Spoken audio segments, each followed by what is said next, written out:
O programa a seguir tem classificação indicativa livre.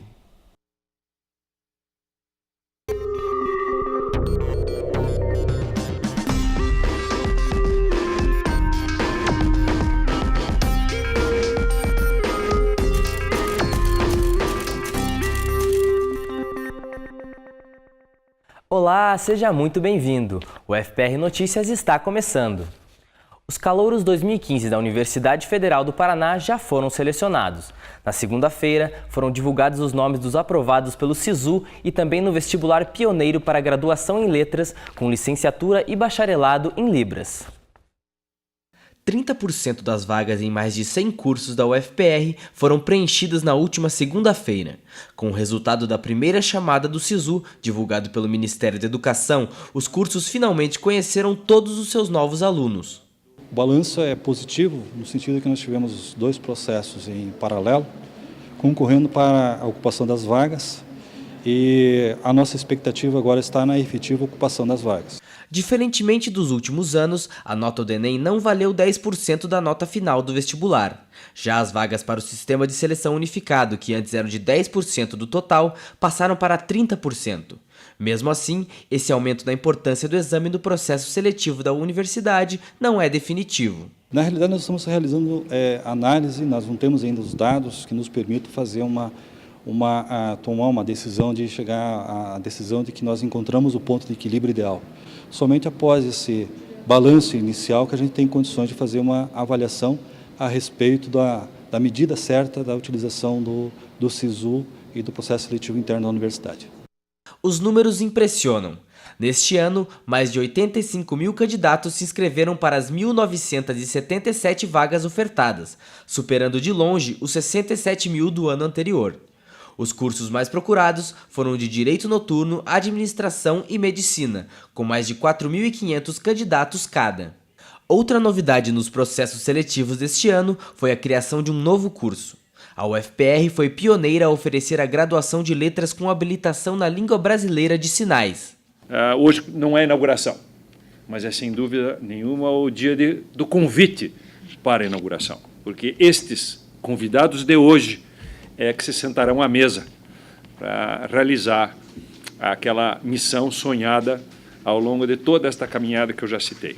Portanto, é um momento especial e de grande augúrio para a universidade e para todos nós. A ideia do curso é a formação de professores capacitados na língua brasileira de sinais. Além do tradicional sistema de cotas sociais e raciais da universidade previsto por lei, o vestibular de Libras teve 22 das 30 vagas destinadas aos surdos. Nós não esperávamos, tanto interesse no primeiro vestibular da universidade nessa língua. Mas nós estamos imaginando que já há profissionais, pessoas que estão interessadas a desenvolver o futuro nessa área. E copiar o modelo da Universidade Federal do Paraná como uma universidade que transforma pessoas em profissionais, também é isso que nós queremos fazer, criar profissionais no padrão Universidade Federal do Paraná, nessa área da língua de sinais. Jefferson, que será professor do curso, conta que uma das principais novidades que a incorporação da língua no meio acadêmico traz é elevar a Libras ao mesmo patamar da língua portuguesa. Então, a gente quer criar, na verdade, professores que sejam bilíngues, fluentes nas duas línguas, no português e na língua de sinais. E a gente deve tudo isso e quer agradecer à Universidade Federal do Paraná.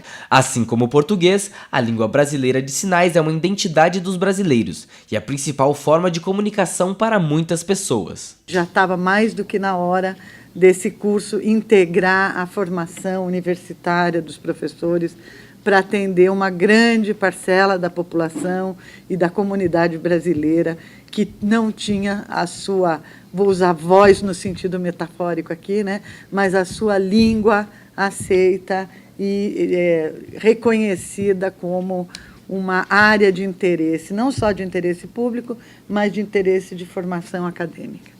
Além disso tudo, a forma como ocorreu o vestibular foi mais um motivo para ser comemorado. As provas foram gravadas e disponibilizadas em Libras, em mais um esforço da universidade em incluir todas as pessoas na vida acadêmica.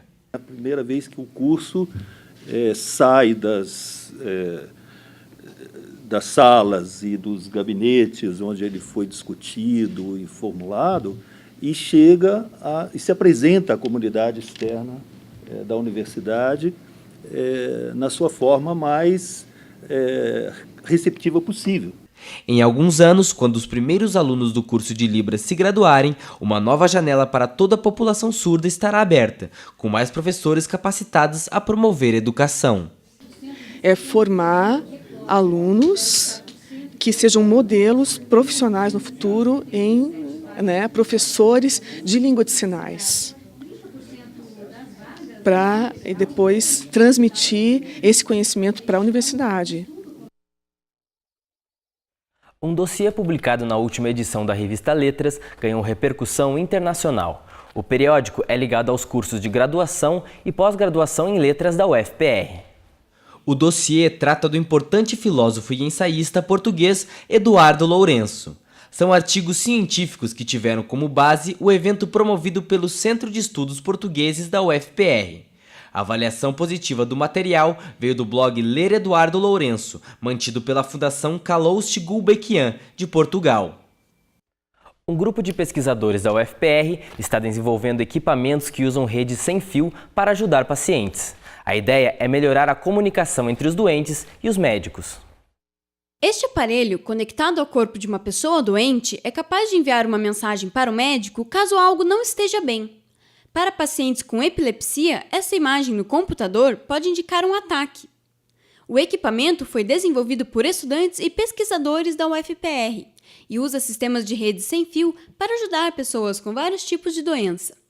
E esses sensores eles podem estar dentro do corpo ou fora do corpo. E a ideia é que esses sensores eles consigam se comunicar formando uma rede corporal para monitorar diversas informações ou diversas características do corpo, desde o batimento cardíaco, nível de glicemia no sangue. Foram alunos supervisionados por professores do grupo de pesquisa NR2 que desenvolveram alguns dos aparelhos. Um deles é o Rafael, aluno de Ciência da Computação, que criou o equipamento que reconhece os movimentos característicos de um ataque epilético. Um médico pode ter uma noção direta da quantidade de atividade física que um paciente realiza no seu dia a dia. Toda essa atividade que ele realizou fica registrada aqui no arquivo, que é enviado diretamente para o computador do médico. Aqui a informação da hora e aqui o nível da atividade física que o paciente realizou. No caso foi uma demonstração leve e depois uma demonstração mais intensa. O mestrando Adi estuda maneiras para um aparelho que está no corpo de uma pessoa enviar mensagens a um celular ou a um computador. Eu estou fazendo uma análise de quanto de informação que o Bluetooth e o Zigbee pode transmitir para o computador. E com isso eu posso fazer uma análise de qual meio de comunicação compensaria para tal aplicação. No caso que eu fiz da minha pesquisa, é mais voltada para a movimentação. Os sensores ainda estão em desenvolvimento. Para chegarem à população, é necessária a participação de uma empresa. Mas não é uma realidade distante. A mesma lógica é aplicada a coisas que vemos no dia a dia, como lâmpadas que acendem sozinhas. Esses sensores podem ser colocados em equipamentos eletrônicos ou eletrodomésticos, por exemplo, numa geladeira, onde a geladeira consegue informar para você que está faltando leite, você precisa comprar leite agora ou queijo. Um dos maiores problemas das redes sem fio é a interferência que pode haver numa transmissão de informações. Esse é um dos desafios do grupo NR2, desenvolver uma rede segura e confiável. O que a gente se preocupa é que essa comunicação, esses níveis de comunicação sejam, de certa forma, seguros. Seguro na disponibilidade, quando você precisa, seguro para que outras pessoas não tenham acesso, propriamente dito. Mais informações sobre como as redes móveis podem auxiliar a área da saúde podem ser encontradas no livro da professora Michele. Ela ainda dá mais um exemplo da tecnologia aplicada aos cuidados médicos. Uma que chama bastante atenção é a embalagem inteligente. Esses sensores, no momento que a cápsula ela é retirada, ela envia essa informação e o horário, e a partir disso o médico consegue saber se o paciente está seguindo a prescrição médica ou não. Mais informações sobre o livro da professora Michele podem ser encontradas no site saudemóvel.net. Nesta terça-feira, o mundo lembrou os 70 anos da libertação dos prisioneiros do campo de concentração mais conhecido da história. onde milhares de judeus foram assassinados durante a Segunda Guerra Mundial. O Museu do Holocausto, em Curitiba, recebeu o embaixador da Polônia para falar sobre a data. O dia 27 de janeiro pode parecer um dia comum, mas representa a libertação de um povo. Há exatos 70 anos, cerca de 7.000 prisioneiros deixaram para trás o campo de concentração de Auschwitz, o maior símbolo dos crimes contra os judeus. Por causa disso, em 2005, a ONU reconheceu a data como Dia Internacional em Memória das Vítimas do Holocausto.